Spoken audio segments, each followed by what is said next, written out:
Aslan. Gönlüme varırım ya, kışkı varırım. Çarptı dedin ya.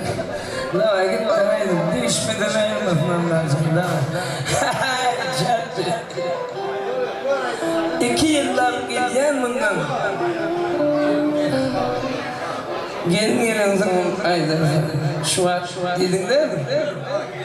La gittin. Ne? Başka mayana.